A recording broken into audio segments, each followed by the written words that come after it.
welcome back to the English class. In this video we are going to see a prose piece, that is a short story from Unit 9, A Bicycle in Good Repair by Jerome K. Jerome.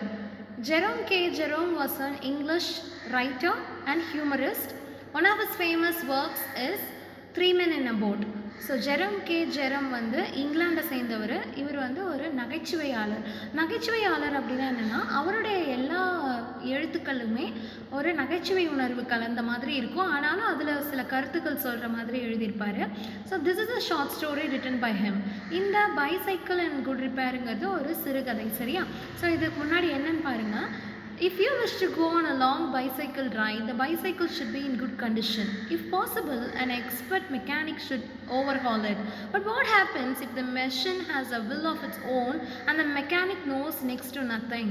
So, என்ன கேட்குறாங்கன்னா, if you want to go for a long drive in a bicycle, நீங்கள் ரொம்ப தூரம் பைசைக்கிளில் ஒரு long drive போகணும்னு நீங்கள் நினச்சிங்கன்னா, first of all you have to check the condition of the bicycle.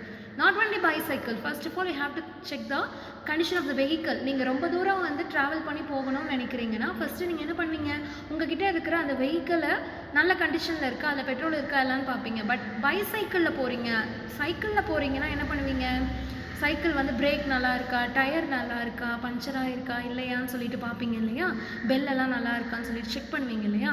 Suppose இப்போது அந்த பைசைக்கிள் பாதி வழியிலே நின்றுடுச்சுன்னா என்ன பண்ணுவோம், we call for the mechanic, right? மெக்கானிக்கை கூப்பிட்டு அதை ரிப்பேர் பண்ணிவிடுவோம். ஆனால் இங்கே என்ன சொல்கிறாங்கன்னா, அந்த பைசைக்கிளில் எந்த பிரச்சனையும் இல்லாதப்போ, மெக்கானிக்குக்கே பைசைக்கிளில் என்ன பண்ணணும்னு தெரியாதப்போ என்ன பண்ணுவீங்க, மெக்கானிக்குக்கே தெரியாத மாதிரி ஏதாவது அந்த பைசைக்கிளில் பிரச்சனை இருந்தால் என்ன பண்ணுவீங்க அப்படின்னு சொல்லிட்டு உங்களுக்கு கொஷின் கேட்குறாங்க. why they are asking such questions to you? Because in this story there is a mechanic who doesn't know how to repair the bicycle. இந்த கதையில் ஒரு மெக்கானிக் வராரு. அவர் வந்து பைசைக்கிளில் என்ன ரிப்பேர் இருக்குன்னே கண்டுபிடிக்காத அளவுக்கு அவருக்கு ஒன்றுமே தெரியல, சரியா? என்ன ஆகுது அப்படிங்கிறத ஸ்டோரியில் பார்க்கலாம். There is a nameless narrator in the story. Nameless narrator அப்படின்னா இந்த கதை பாத்திரங்கள் யாரும் கிடையாது, அவங்க பேர் கிடையாது. பேருக்கு பதிலாக ஐ யூ வி அந்த மாதிரி தான் ப்ரெனவுன் தான் யூஸ் பண்ணிக்கிறாங்க. So there is a mechanic and a narrator. கதை சொல்கிற ஒருத்தரும் அவருடைய பைசைக்கிளை ரிப்பேர் பண்ண வந்தால் ஒரு மெக்கானிக், இந்த ரெண்டு பேரும் தான் வந்து இந்த கதையோடைய characters. Let us see what is happening in the story. A bicycle in good repair. A man I knew proposed one evening we should go for a long bicycle ride together on the following day and I agreed. So இந்த mechanic அப்படின்னு சொல்ல முடியாது, இங்கே வந்து இந்த ஆத்தருக்கு நெரேட்டருக்கு தெரிஞ்ச ஒரு person என்ன சொல்கிறாருன்னா, நாளைக்கு வந்து நம்ம பைசைக்கிளில் லாங் ட்ரைவ் போகலாமா அப்படின்னு கேட்ட உடனே இவரும் அக்செப்ட் பண்ணிக்கிறான், நெரேட்டரும் அக்செப்ட் பண்ணிக்கிறான். Narrator was a young boy. இந்த பிக்சரில் பார்த்தாலே உங்களுக்கு தெரிஞ்சிருக்கும், நெரேட்டர் வந்து ஒரு சின்ன பையன். Narrator, who is to be narrator? One who tells the story is to be narrator. யார் வந்து கதையை சொல்கிறாங்களோ அவங்க தான் நெரேட்டர். போயமில் யார் வந்து அந்த போயமை பேசுகிறாங்களோ அவங்க ஸ்பீக்கர்னு சொல்லணும். If it is a poem you have to call them as a speaker, and if it is a story you have to call them as a narrator. Okay, so I got up early for me. I made an effort and was pleased with myself. He came half an hour late. I was waiting for him in the garden. It was a lovely day. He said, that's a good looking machine of yours. How does it run? So இவர் அடுத்த நாள் காலையில் அந்த பையன் என்ன பண்ணுறான், narrator long ட்ரைவுக்காக சீக்கிரமாக எழுந்திரிச்சு குளிச்சு தயாராக இருக்கான். ஆனால் அந்த மேன் இருக்கார் இல்லையா, கூட்டிகிட்டு போகிறேன்னு சொன்ன மேன், அவர் வந்து ஹாஃப் அன் ஹவர் லேட்டாக வராரு. ஸோ லேட்டாக வந்துட்டு என்ன பார்க்குறாருன்னா, பைசைக்கிள் அந்த மேன் லேட்டாக வந்தது மட்டும் இல்லாமல் என்ன சொல்கிறாராம், பரவாயில்ல, இதுதான் உங்கள் மிஷினா, அதாவது machine here machine refers to the bicycle. So இதுதான் உங்கள் மிஷினா, இது நல்லா ஓடுமா, உங்கள் சைக்கிள் நல்லா ஓடுமா, நல்ல கண்டிஷனில் இருக்கா அப்படின்னு கேட்குறாரு. Oh, like most of them I answered, easily enough in the morning, goes a little stiffer after lunch.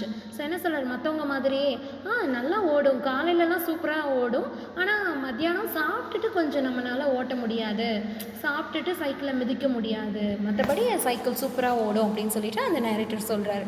He got hold of it by the front wheel and the fork and shook it violently.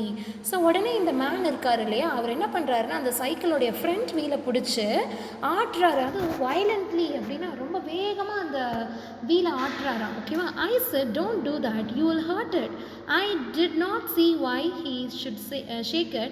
It had not done anything to him besides if it wanted shaking. So அவர் என்ன சொல்கிறாரு, உடனே ஆட்டுறதை பார்த்தோன்னே இவன் என்ன சொல்கிறான், ஐயோ நம்ம சைக்கிளில் யாராவது இந்த மாதிரிலாம் ஆட்டி பார்த்தா எப்படி இருக்கும், சீட்டை சும்மா 4 தடவை தட்டினாலே நமக்கு கோவம் வரும் இல்லையா? ஸோ இந்த மேன் என்ன பண்ணுறாரு, அந்த ஃப்ரண்ட் வீலை ரொம்ப அப்படியே தானே அது கழண்டு விழுற அளவுக்கு ரொம்ப வேகமாக ஆட்டுறாரு. இதை பார்த்தோன்னே அவன் சொல்கிறான், அந்த பாய் சொல்கிறான், இந்த மாதிரி வேகமாக ஆட்டாதீங்க, சைக்கிளுக்கு வலிக்க போகுது அப்படின்னு சொன்ன உடனே, இல்லை இல்லை சைக்கிள் வந்து ஆடுற மாதிரி இருந்துச்சு ஃப்ரண்ட் வீல், அதுதான் நானும் ஆட்டி பார்க்குறேன்னு சொன்ன உடனே, I was a proper person to shake it. I felt much as I should had he started walking my dog. Okay, so இங்கே என்ன சொல்கிறான் அப்படின்னா, என்னுடைய நாயை வந்து அடிக்கிறதுக்கு எனக்கு தானே உரிமை இருக்குது, இவர் வந்து என்னோடய நாயை பக்கத்து வீட்டுக்காரர் அடித்தா எவ்வளோ கோவம் வரும், அதே மாதிரி என் சைக்கிளை வந்து ஆட்டி பார்க்குறதோ இல்லை தட்டி பார்க்குறதோ எனக்கு தான் அது கரெக்டான பர்சன், நான் தான் கரெக்டான பர்சன் என் சைக்கிளை பார்க்குறதுக்கு. ஆனால் இந்த ஆள் வந்து என் சைக்கிளை போட்டு உழுக்குன்னு உழுக்குறாரு அப்படின்னு சொல்லிட்டு மனசுக்குள்ளேயே நினச்சிக்கிறான். He said that this front wheel wobbles. So wobbles means unsteadily moving unsteadily, அதாவது இந்த பக்கம் அந்த பக்கமாக ஆடுறது, தள்ளாடுறது தான் என்னென்னு சொல்லுவாங்க, வோபிள்ஸ்ன்னு சொல்லுவாங்க. ஸோ அவர் அந்த மேன் என்ன சொல்கிறாருன்னா, உன்னுடைய சைக்கிளுடைய ஃப்ரண்ட் வீல் வந்து ஆடிக்கிட்டே இருக்குது. ஐ said it doesn't if you don't wobble it. It didn't wobble. As a matter of fact, nothing worth calling a wobble. So இவன் என்ன சொல்கிறான், நீங்கள் ஆட்டுறனால தான் அது ஆடுது, மற்றபடி என் சைக்கிள் ஒன்றும் ஃப்ரண்ட் வீல் ஒன்றும் ஆடலை, கரெக்டாக தான் இருக்குது, நீங்கள் ஆட்டுறனால தான் என்னுடைய ஃப்ரண்ட் வீல் வந்து ஆடுது அப்படின்னு அவன் சொல்கிறான். He said, this is dangerous. Have you got a hammer? I ought to have been firm, but I thought that perhaps he really did know something about the business. So என்ன சொல்கிறாங்க, இல்லை இந்த மாதிரி ஃப்ரண்ட் வீல் ஆடுறது வந்து ஒரு டேஞ்சரஸான விஷயம், உங்ககிட்ட வந்து சுத்தியில் இருக்கா, எடுத்துகிட்டு வாங்கன்னு அந்த பையன்கிட்ட சொல்கிறாரு. அந்த பையன் வந்து இதை மறுத்து பேசலாம்னு நினச்சாலும் அவனுக்குள்ளே ஒரு தாட் வருது, ஒருவேளை நிஜமாகவே இவருக்கு இந்த சைக்கிள் பற்றி தெரியுமோ, மெக்கானிக் தான் போல இருக்கு இவர், சரி அவர் சொல்கிறத செய்யலாமே அந்த பையன் நினைக்கிறான். I went to the tool shed to see what I could find. When I come back, he was sitting on the ground with the front wheel between his legs. So இந்த என்ன பண்ணுறாருன்னா, அந்த நரேட்டர் போயிட்டு hammer எடுத்துகிட்டு வரலான்னு போகிறாரு, tool பாக்ஸில் போய் ஹேமர் எடுத்துகிட்டு வரலான்னு போகிறாரு.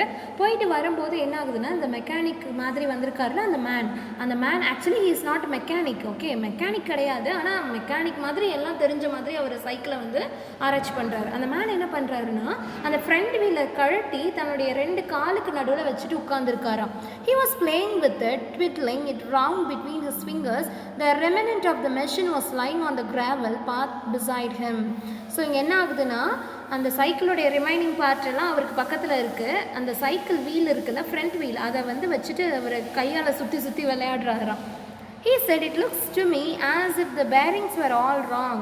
ஸோ உடனே என்ன சொல்கிறாருன்னா, அந்த பால் பேரிங்ஸ், அந்த சைக்கிளில் சின்ன பீட் போட்டிருப்பாங்க தெரியுமா, கலராக பீட்ஸ் போட்டிருப்பாங்க அந்த கம்பியில், அதுதான் ஏதோ தப்பாக இருக்குன்னு எனக்கு தோணுது அப்படின்னு சொல்லிட்டு அந்த மேம் சொல்கிறார். I said, don't you trouble about it anymore. You will make yourself tired. Let us put it back and get off.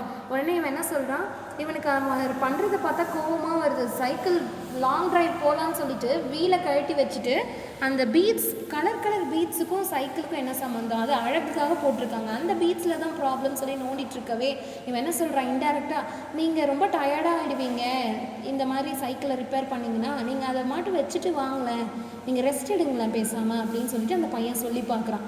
He said, we may as well see what is the matter with it. Now it is out. He talked as though he had dropped out by accident. So என்ன பண்ணுறாரு, இருந்தால் போட்டுப்பா, ரெஸ்ட்டெல்லாம் தேவையில்லை, இதில் என்ன problem சொல்லிட்டு நம்ம தெரிஞ்சுக்கலாம்னு சொல்லிட்டு சைக்கிளில் வந்து அந்த வீலை கீழே போட்டுடுறாரு, தெரியாமல் கீழே போட்ட மாதிரி பேசுகிறாரு. Before I could stop him, he had unscrewed something somewhere and out rolled all over the path some dozen or so little balls. இவன் பேசி முடிக்கிறதுக்குள்ளேயே அந்த பர்சன் இருக்கார் இல்லையா, அந்த மேன், அவர் என்ன பண்ணாருன்னே தெரியல, எந்த ஸ்க்ரூவை வந்து கழட்டினாருன்னே தெரியல, திடீர்னு நிறையா குட்டி பால்ஸ் மாதிரி அந்த நட்டன்லாம் சொல்லுவாங்களே, நட் அண்ட் ஸ்க்ரூ, அந்த நட்ஸ் எல்லாமே வந்து கழண்டு கீழே ஓடுது. Catch him, he shouted, catch him. We mustn't lose any of them. He was quite excited about them. உடனே அந்த கீழே ஓடுது இல்லையா, அதை பார்த்துட்டு அந்த மேன் என்ன சொல்கிறாரு, அதெல்லாம் எடு சீக்கிரம் எடு, ஒன்று கூட நம்ம மிஸ் பண்ணிடக்கூடாது. We grovelled round for half an hour and found 16. Grovel means கிரால்ட், அதாவது அப்படியே குழந்த மாதிரி தவழறது. ஸோ என்ன பண்ணுறாங்க, அந்த கிரவுண்ட்லேயே வந்து தவழ்ந்து என்ன பண்ணுறான், அரை மணி நேரம் தேடி வெறும் 16 பால்ஸை வந்து கண்டுபிடிச்சிடுறாங்க. He said he hoped we had got them all because if not it would make a serious difference to the mission. So அந்த மேன் என்ன சொல்கிறாரு, நான் நினைக்கிறேன் நம்ம எல்லாத்தையும் கண்டுபிடிச்சிட்டோம் போல், இந்த 16மே இல்லைன்னு வச்சுக்கோங்க, ஏதாவது மிஸ் ஆகிருந்தால் மட்டும் இந்த சைக்கிள் வந்து ப்ராப்பராகவே ஃபங்க்ஷன் ஆகாது. I put them for a safety in my hat. It was not a sensible thing to do, I admit. So அவன் என்ன சொல்கிறான், உடனே அந்த பையன் சரி சரி இது எல்லாமே என்னுடைய தொப்பிக்குள்ளே போட்டு வச்சுக்கிறேன் அப்படின்னு சொல்கிறான். ஆக்சுவலி தொப்பிக்குள்ளே போட்டு வைக்கிறதுங்கிறது ஒரு சின்ன ஒரு காமெடியான விஷயமா இருந்தாலும் அந்த பையன் என்ன சொல்கிறான், இவர்கிட்ட இருந்து அதை பாதுகாக்கணும் இல்லையா, அதனால் இதை நானே பத்திரமா என்னோடய ஹேட்குள்ளே வச்சுக்கிறேன் அப்படின்னு சொல்லிட்டு அந்த நரேட்டர் பாய் சொல்கிறாரு. Let us see what is happening in the story in the next video. Thank you.